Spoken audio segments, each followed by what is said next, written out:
The person who talked the most trash about me and that kept me small, who said that this was the best that it was going to get, that said that I was incapable of being loved. Yeah, that person that talked the most trash about me was me.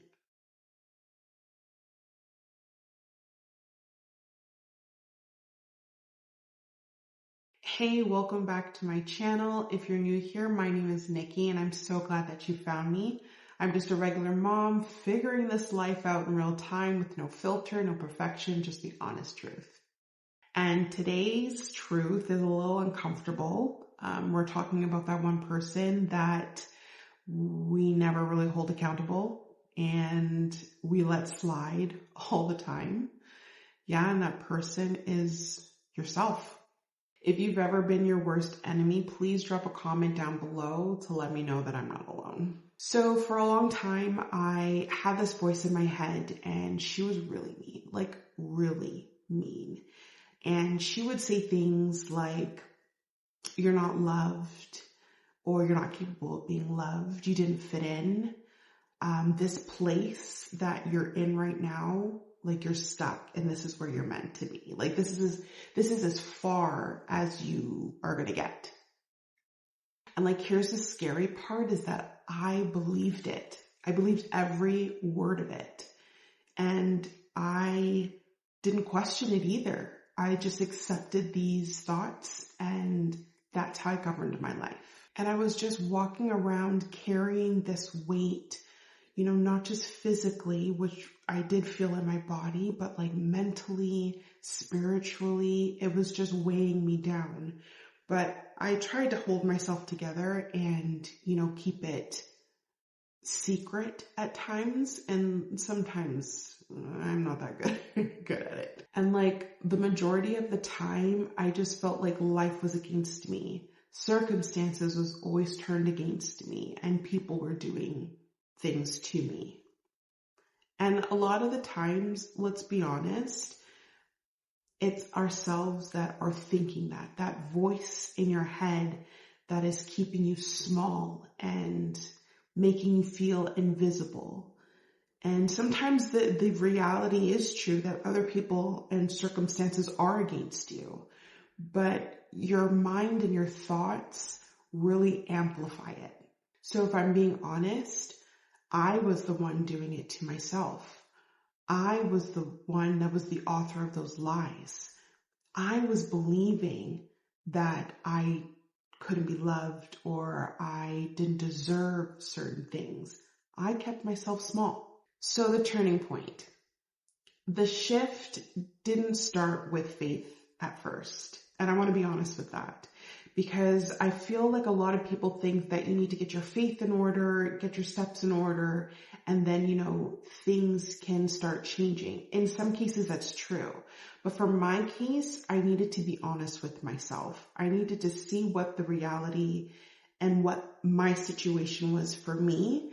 And I needed to own my own truth. Own that I was my worst enemy. And one day I got tired of agreeing and believing the voice in my head. I just said, I don't believe in that anymore. Not fully, not like completely, but enough to say, is this really true? Or have I been thinking these things about myself for so long that I just agreed with it and I just believed it? And that's the crack. Like that is the shift, the mindset shift that allows for a new voice to come in, a new positive thought to step in and to say, you're worth it. You're worthy. You are loved, and that is when the shift actually started. And that's when God walked in, because once I stopped filling every quiet moment with self-doubt and lies, I allowed the space for him to fill it with his truth in me, his love for me. It was literally a complete turnaround, that there was more for me, that this was not the end of my story. There's more. So if you'll allow me, I just want to share with you 5 things that I believed helped me to stop being my worst enemy. I'm not here to teach you guys anything. I just want to share with you what worked for me. Take what fits for you and leave what else doesn't. Okay, so number 1, I made the decision to see myself differently. Not to love yourself overnight. That's not realistic. And honestly, that used to annoy me when people said stuff like that. It takes time, but you need to have a willing heart in order to start the process to love yourself and to see yourself differently. So I made the decision to see myself differently and to be open that the possibility that the voice in my head was lying. And I know that the voice will come back and try to spit its talk again, but to recognize it and to see, I don't believe this is true. All right, so the second thing that I did is I went to therapy. What is going on with my hair? Sorry. Yeah, I went to therapy and I'm not ashamed of it. It actually helped me to put my thoughts out in the open instead of internalizing it and having someone else to decipher that, these are really negative thoughts. That doesn't seem positive for your life. Let's look at it in this way. We go to the doctor all the time to fix things with our body. Why can't we go to therapy to fix things with our mind? That is what they're there for. Therapy gave me a safe space where I can unpack all those hidden feelings and thoughts and was really able to decipher what was truth and what was lies. And if you've ever felt like you really wanted to try it, but you're a little nervous, girl, this is your sign.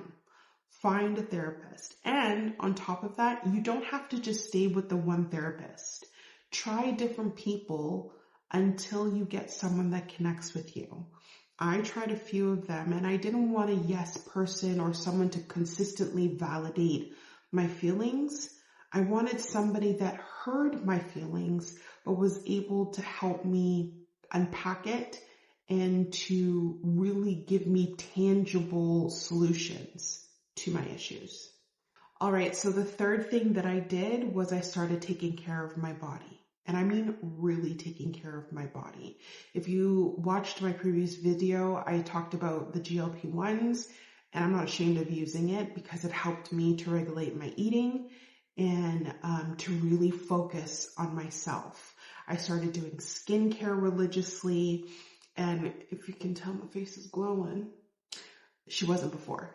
But I started taking care of what I ate. I drank a lot more water. I've lost weight. I've gained it back, but I've lost it again.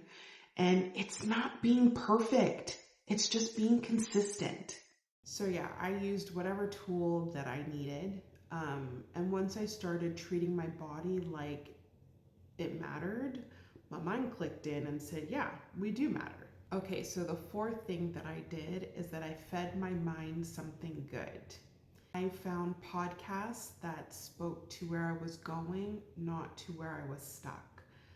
I found a lot of different people that helped me to understand, and it's like a form of therapy as well, but it was a constant positivity that I filled my mind with.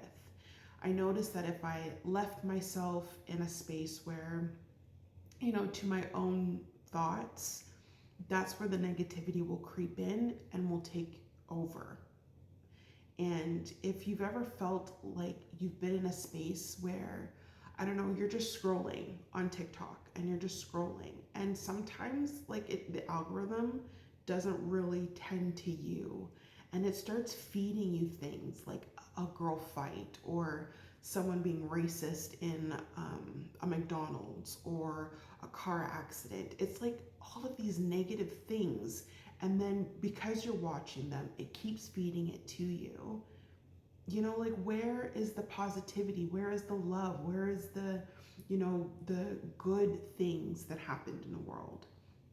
So I found this podcast podcaster. Her name is Mel Robbins. I'm sure you guys have heard of her.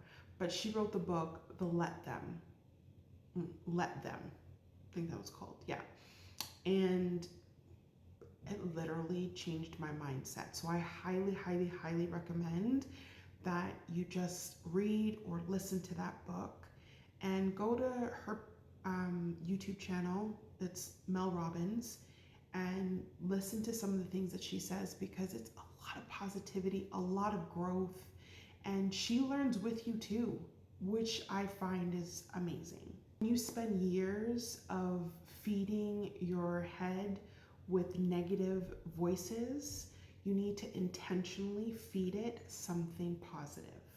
Be careful what you let in. Okay, so the fifth thing that I did is that I surrendered my faith.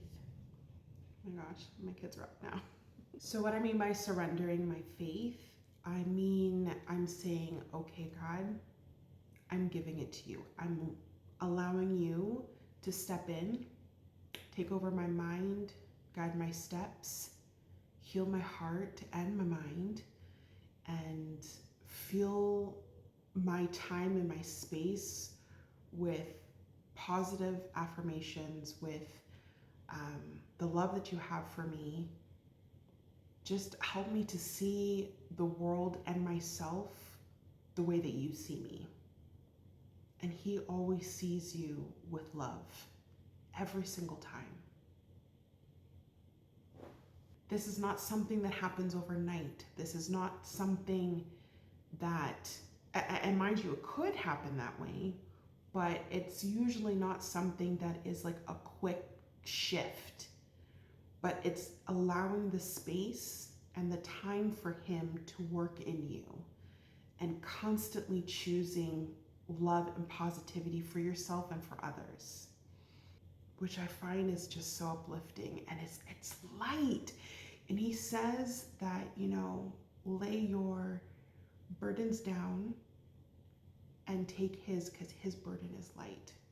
So if you're sitting there right now and your mind has been running things, I just want you to know that you don't have to believe it.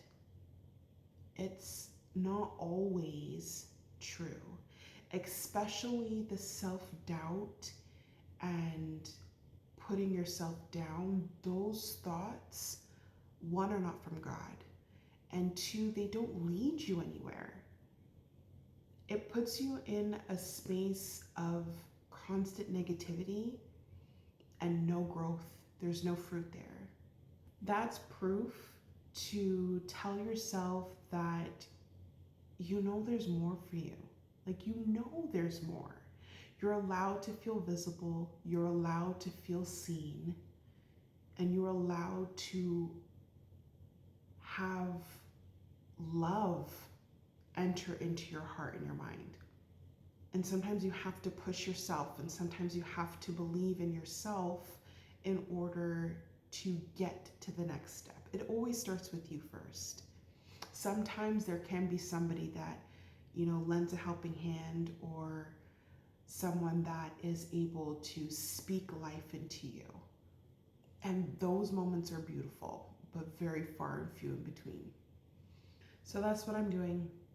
I am taking one moment at a time, one day at a time, one thought at a time. I'm taking it captive, and I'm really analyzing and making sure what I believe is positive, it's from God, and it's leading me in a direction of healing and self-respect and just love, just think positivity. That's what we're about on this channel. So if this hits different for you, please share it. Send it to those are my kids. Send it to somebody or to a woman you think that really deserves to hear this message. I hope that it reaches people and changes lives, and this I'm really feeling is my calling to share my experience. And yeah, sorry, I'm at a lost word, because I feel like I'm in a space where, like, this is so surreal for me, and feeling another shift of like, yeah, this is it. This is it. So I'm just gonna leave that with you guys. I hope that I can see you guys in the next one. Remember, love yourself first. All right, I'll see you in the next video.